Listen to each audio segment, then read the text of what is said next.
Okay.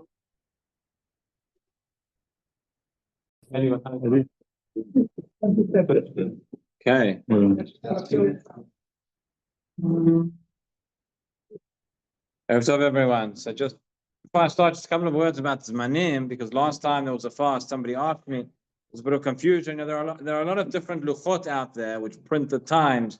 There's a bit of a discrepancy between them. We generally speaking go by the Heichal Shlomo calendar, which is the end of the fast tonight at 6:55.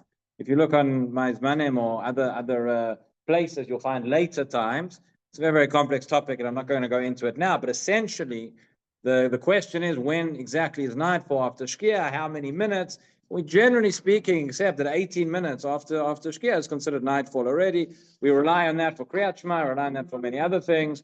For whatever reason, in a lot of the luchot, the time for the end of the fast is printed is later than the 18 minutes. But 6:55, you can rest assured the fast is out, and if you're davening here and you can eat at the end, you will not be breaking the fast. Don't worry. A few people were concerned last time, so just to put your minds at ease. Okay, there was a very interesting question I came across this morning. Fascinating. Some of the questions that come from the Chayalim, Rav Rimon has been answering these for a couple of years now, and it's always it's one thing to look at the answers, but just the questions. You think about this question came from a group of soldiers that are currently in Rafiah, in Gaza, and they wanted to know regarding the fast. The question was not whether they should fast. Clearly, they're out there, they're on active duty, they're not going to be fasting. That's not, even Yom Kippur, they would not be fasting if they're on active duty. But the question was as follows. Shalom alav, anachnu ba'azat b'rafiach, v'lo tzamim machar. We don't fast. The question was asked yesterday, right? Ha'im aleinu lekol parshat vayelech mitzad shezeh yom chamishi. The question was, which kriya of Kriyat Torah should they have read this morning, since it is Thursday?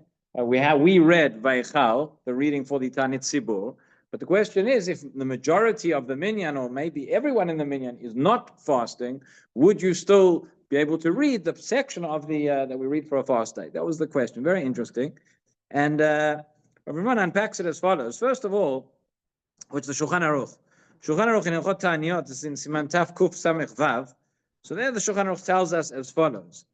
It says, "Kshatzibur gozrin ta'anit al kol tzarot shelo tavo alehem." When you have a ta'anit tzibur, when you have a public fast day because of any catastrophe or any distress that befalls the tzibur, v'chem b'ta'anit sheni v'chamishi v'sheni shachar Pesach v'achar Chag, what's known as ta'aniyot bahab. Okay, he says, "Shenoagim b'Ashkenaz litanot hatzibur, na'agu al-rishonim lomar shliach tzibur aneinu ben goel l'rofeh v'likrot vayachal."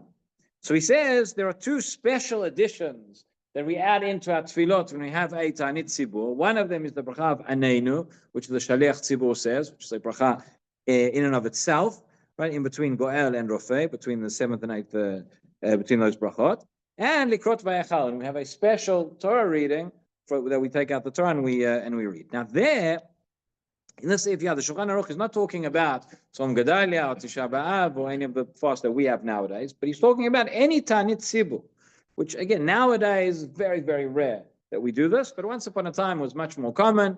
Whatever there's a lack of rain, there's a war, there's whatever, there's distress, and that a Ta'anit is called not because it says on the calendar that such and such a day is a fast, but they would declare a public fast day, and so you need people that are fasting, and then you would add in these additions to the tefillah. Now in the next siman, in the next seif, in the Shulchan Aruch, he says, "Ein shaliach tzibur omer aneinu bracha bifnei atzma." Okay, when the shaliach tzibur says aneinu as its own bracha, that is only when elam ken yesh bebeit hakneset 10 shemitanin. If you have 10 people, you have a minyan in the shul that is fasting. ואפילו אם יש בעיר 10 שמטענין, כיוון שאין בבית הכנסת 10 שמטענין, לא. Okay, again, here he's talking about a particular Ta'anit Tzibur that's been called especially, but he says you have this Ta'anit Tzibur. Not everybody is going to fast, even if you have 10 people in the city that are fasting. But if in your particular Beit Knesset you don't have a minyan that is fasting, you would not add in, you would not make these changes to the tefillah. So on that point, the Sharei Tshuva writes the following. Again, all this until now, we're talking about a particular Ta'anit Tzibur. Also implies that you need 10, you need 10. So the Sharei Tshuva here says like this. He quotes the Maariv ben Chaviv, who writes, "She'en ze ela b'Ta'anit Tzibur shakal kiblu aleihem Al kol tzara shelo tavo. He says, where does he say that you need 10, that you need a minyan that is fasting? That is, if you've added in a special fast day that you've declared, right, on a particular distress. Aval adalet somot, the midivrei kabbalah ninu, the 4 fasts that we have, the Arba Tzomot of the Churban, right, Yud B'Tammuz and Tisha B'Av and Som Gedalia and Asara B'Tevet. We could give a whole shiur, by the way, about that. Those 2 words. It says the Midivrei Kabbalah. What does that mean? What exactly is the status of the fast? What is the status nowadays? It's a fascinating sugya, which we're not going to get into right now. But the point is that these 4 fasts are accepted, have been accepted by all of the. That's the general minhag, that all of the Am Yisrael fasts are on them. Right, it's not dependent on the fact that this week we declared a Tani Tzibur. We knew it long in advance. It was on the calendar. So therefore, here he says, "Afilu ein sham mitanim rak 6 or 7, v'ashar einam mitanim." Here, if you only have 6 or so, so we don't need 10. So we need 6 or 7. Why 6 or 7? It's to do with the rov. It's to do with the majority and how we count the majority. Okay, but if you have only 6 or 7 that are fasting, and the others are not fasting, why? Because they're sick, they're ill, they're not able to fast. So you only have 6 or 7 that are fasting. Then he says, "Yecholim lekbor birkat aneinu v'lekrot vayechal af she'en sham 10 mit'anim bebeit hakneset ayin sham." So says the Maariv ben Chaviv, even if you have less than 10 that are fasting, so long as you have the majority of a minyan, so you have 6 or 7. We won't get into the discussion now, it needs to be 6 or 7. But he says then you can add in those special parts of tefillah that is considered of the fast day. By the way, the aneinu, right, when the Chazan says it in Chazarat HaShatz, that is its own bracha, both in Shachrit and in Mincha. When we do the tefillat halachash, we say aneinu only as part of the bracha of Shema Kolenu. It's not a separate bracha. We also only say it in Mincha, not in Shachrit. And the reason is because you may not get to, for whatever reason, you may not be able to complete the fast. By the time we get to Mincha, we assume, okay, we'll get to the end of the fast and you'll still be fasting. But in Shachrit, you may not. And then we don't want to retroactively have said, aneinu b'yom tzom ta'aniteinu, if one ends up not fasting. If you have 6 people, if you're going to say those additions, the bottom of the tefillah has to be one of the 6. So we'll get to something. We would say yes, but we'll get to something very, very interesting in terms of the Kriyat Torah and the Aliyah. We'll get there in just a moment. So he says, okay. So he says, seemingly there you have 6 or 7. That is enough. So now our question is, what if you have less than that? Okay. So let's divide it. Let's divide it up as follows. If you have a minyan for whatever reason, nobody's fasting because they just chose not to fast because they don't. They don't believe in Som Gedalia or whatever. So obviously that's not that's not what we're talking about. We're talking about a situation where people have not rejected the concept of the fast. Right? If they've rejected it, maybe I'm not sure they'd be coming to shul. But they're not fasting because they're sick or because they're in our case in the army, meaning there's a reason, there's a valid reason why they are exempt from the fast. Does that change the situation or not? So there's a very interesting tshuva here from the Chatam Sofer. And the Chatam Sofer writes the following. Yeah, he's talking about Tisha B'Av. This is in Orach Chaim, Chelek Aleph, Siman Kuf Nun Zayin, for those who want to look it up after. So he says, B'yom Tisha B'Av, in the year Taf Kuf Ayin Aleph, Hechleiti v'otzrachti lishtot. So the Chatam Sofer himself was, he said he could not fast. He had to drink on Tisha B'Av. V'ilhalti b'da'ati, im yishaluni ha-talmidim ha-mitpalelim b'beit ha-midrash, shebebeiti. He says, I wondered to myself, if the Talmidim now, the Gabbai is going to come, who are you going to call up for the Aliyah? You're davening with the Chasam Sofer, you're going to give him an Aliyah, right?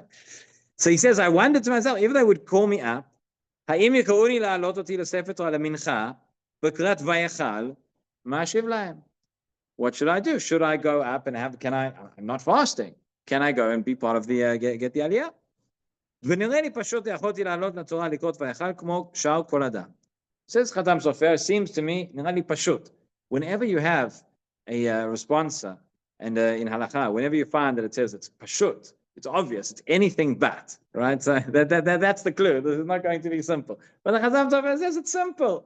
נראה לי פשוט, יכולתי לעלות לתורה לקרות ויחל כמו שאר כל אדם. It sounds like they didn't actually give him the aliyah, but he was wondering what they would do. Which is a bigger question, right? Why didn't they give him the aliyah? But anyway, so he says, I could have had the aliyah, I could have gone up for vayachal, just like everybody else. Why? Don't we say somebody who's not fasting can't actually be, שדיני דין זה, דמי שאינו מתענה, לא יעלה לתורה, לא נמצא מפורש בשום מקום. So first of all, we don't actually find it explicitly. It's not written that somebody who's not fasting should not go up to get the aliyah. We don't find that מפורש. ואדרבה, מסברה נותן הדעת שיכול כל אדם לעלות ולקרות ולברך על חיוב הציבור. It's very interesting. From the svara, you would say like this: when we have Kriyat Torah is not chuvat yachid. It's not the obligation of the individual. Kriyat Torah is the obligation of the tzibur. So whoever it is, the person who's getting the aliyah and he's going up and he's saying the brachot out of kavod tzibur, he's saying as a representing on behalf of everybody. So what difference does it make if that individual is able to fast or not able to fast? Whatever he says, it should be fine. וכמו שכתב ליד יעבך בטור אור החיים, etc. Okay, he quotes the Taz, he says the opposite, he disagrees with him, and then he quotes here, the Beit Yosef quotes the Maariv, who says, שכהן שאינו מתענה, לא יעלה לתורה בתענית באב שאחר פסח אין שם,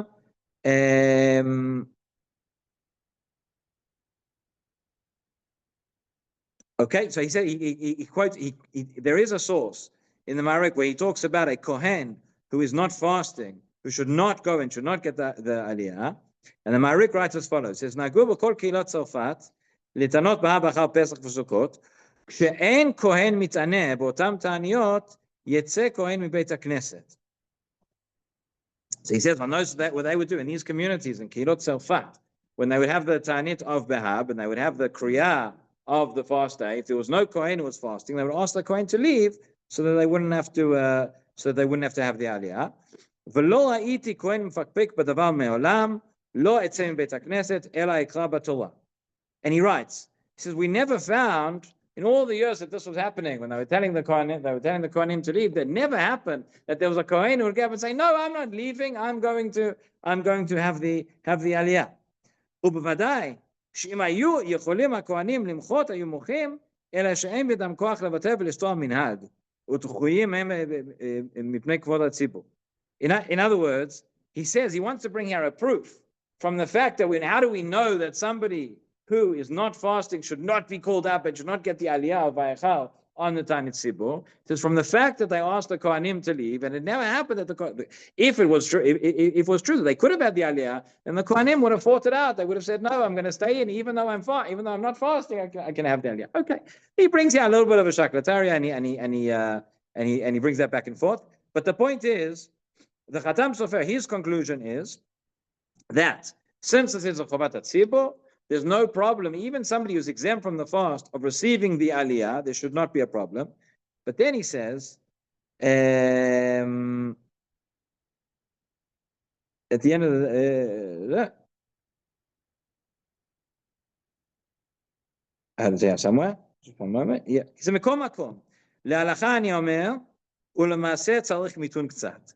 He says, at the end of the day, he says, this is what I believe is correct. This is the svara. That's what I say, la halacha. He says, lamaisa, we've seen already, this is the minhag has been established, that somebody who's not fasting does not get the aliyah. He says, we need to be, אבל זה נראה לי ברור להלכה, אבל למעשה, שהחולה שאחר בתשעה באב יכול לעלות לתורה אפילו במנחה, אבל הצהרה בעלי ברית צריך לעיון לדינה אם יקראו ויחל. Okay, so he says, at the end of the day, I think that you should be able to call up the person, meaning you should be able to say Vayachal, even if the person is not fasting. He says, if you have an entire minyan, let's say it was a Balei Brit on Tisha B'Av Shenidche, for example, if you have a Brit, the Brit is not Nidche, the Brit is on time, but it's Tisha B'Av Shenidche, then the Balei Brit don't have to fast. So if you have an entire minyan composed of people who are exempt from the fast, there he says, I'm not sure that you would still have the Vayachal, but if the majority of them are exempt, you would still be able to read it. So according to this, in our case of these chayalim that are mostly or probably all exempt from fasting, maybe they would still say Vayachal, and they would have read the Kriya of the Tanit Tzibur. But we have an Igros Moshe, Rav Moshe Feinstein, who writes as follows. He talks about our case, not about chayalim, but he talks about our question, which is, you have on a Monday or a Thursday, which is you have a fast day. If it wasn't a fast day, you'd still have the Kriyat Torah, right? But if it's a fast day, you'd have the Kriyat of that. And he says, he basically quotes the different opinions, the Khatam Sofer, the Maariv ben Chaviv, etc. But he comes to the conclusion, and he says the minhag is that if the majority are not fasting, so then you would not read Vayachal, because at the end of the day, that is the special kriya that's related to the fast day, and therefore you would read the ordinary Kriyat Torah of Monday or Thursday, whatever it is. So bottom line, Rabbi Ramon tells the Chayalim, in your situation, you are not, majority of you at least are not fasting, and therefore, this morning, that would be the minyan that would have read Parashat Vayelech, whereas the rest of us read Vayachal. So that I thought was very, very interesting. 50, right? Okay, so we have a few more minutes. Let's talk a little bit about some of the additions that we are saying in Tefillah for this entire week. We started on Rosh Hashanah and we go all the way through to Yom Kippur. You'll have noticed we don't have enough. The cards. We have the additions that we add into the Tefillah. It will take up the whole wall if we had to add in everything. But we have 4 additions, which we say every single Shemona Esrei, including Shabbat and including Yom Tov, etc. As we know, we have Zochreinu in the first 2 brachot, and we have in the last 2 brachot, we have Zochreinu l'chaim, right? Mincha mocha. We have Uchtov l'chaim and B'sefer chaim bracha v'shalom, etc. These additions raise a lot of questions, because it's brought down that these were added in the times of the Geonim, so they are not part of the original matbeh, the original nusach of Shemona Esrei, and that is why it's not me'akev. If you would forget one of those 4 additions, you would not go back, you would not repeat the bracha, you would not repeat Shemona Esrei. Even if, let's say you've said the bracha, the first or the second bracha, you've just finished, you've said the bracha, and you immediately remember. Even toch kadei dibur, you can't go back because you've already said the bracha and you said Hashem's name. You would not, therefore, not go back and repeat it. So the question that bothers all the Mefarshim, and I don't have a good answer for it. The question is, if we say that it's not an essential part, and therefore you don't go back to say it again, then how could we include it in the first place? How is it added into the bracha? That's one question that's raised. Another question that's raised is essentially we're talking about requests. We know the first 3 brachot and the final 3 brachot of the Shemona Esrei are not about requests. First we have Sheva, we have praise. After that we have all our requests, and only after that we have Hoda'ah, which is thanksgiving. Zochreinu l'chaim, remember us for life. That is very much a request, not necessarily just praise. So there the Mefarshim say as well, and the Poskim write, that there is a difference between an individual request versus a communal request. The fact that we say, if we said Zochreini l'chaim, that would be forbidden to say, but the fact that it is praised in the communal, maybe that is a little bit of how we're able to say it, how we're allowed to say it. But in any event, as I said, those 4 additions, if one forgets to say them, Rosh Hashanah always says, is that if you forget to say them, it's like you don't go back and repeat. You've missed out. You've missed out. You have the opportunity. We have a certain amount of opportunities throughout the Aseret to make tshuva, to ask for life. Person forgot to say it. You can't go back. You can't say the bracha again. You've lost it. So you should make sure, but you don't repeat. The other 2 changes which we make when in the 3rd bracha, instead of saying Hakel HaKadosh, we say Hamelech HaKadosh. And as well, where we say Hamelech HaMishpat, so there it's a little bit different. There, that's the change in the actual nusach of the bracha. It's not an addition that we make. So there, certainly in the 3rd bracha, Hamelech HaKadosh, that is me'akev. Meaning if a person forgot to say, person just said the ordinary nusach of Hakel HaKadosh, they have not fulfilled their obligation of tefillah. You would have to go back, and really you would have to go back, since the first 3 brachot are considered as one set, you would have to go back to the beginning of Shemona Esrei. So if a person remembers they forgot to say that, they would have to go back and repeat. If you're not sure whether you said it or not, so we assume that you did not say it, because we go by habit. Before, when it comes to V'tein Tala Matar Livracha and other seasonal changes, so there's an eitzah that is given to say it 90 times in a row, and then we assume that the habit changes. That does not work by Hamelech HaKadosh. First of all, you can't say the bracha 90 times, because that is 90 brachot levatala. Number 1. Number 2, if you say it without saying Hashem's name, you've not actually said the nusach of the bracha, Mishnah Berurah writes, and therefore you haven't accustomed yourself to saying the right thing. And finally, even if you could, the point is, there's never a scenario where we actually say this for 30 days in a row. We only say it for 10 days in a row. So it's never going to be our habit, whatever we do. So therefore the poskim say, don't say it 90 times. Just think about what you're saying before you say the bracha, and that way you won't have to repeat. By the way, Hamelech HaMishpat, for the Ashkenazi custom, is that since we do mention Malchut, we have the word Melech in the bracha anyway, therefore there, if a person forgot, one does not need to go back and repeat.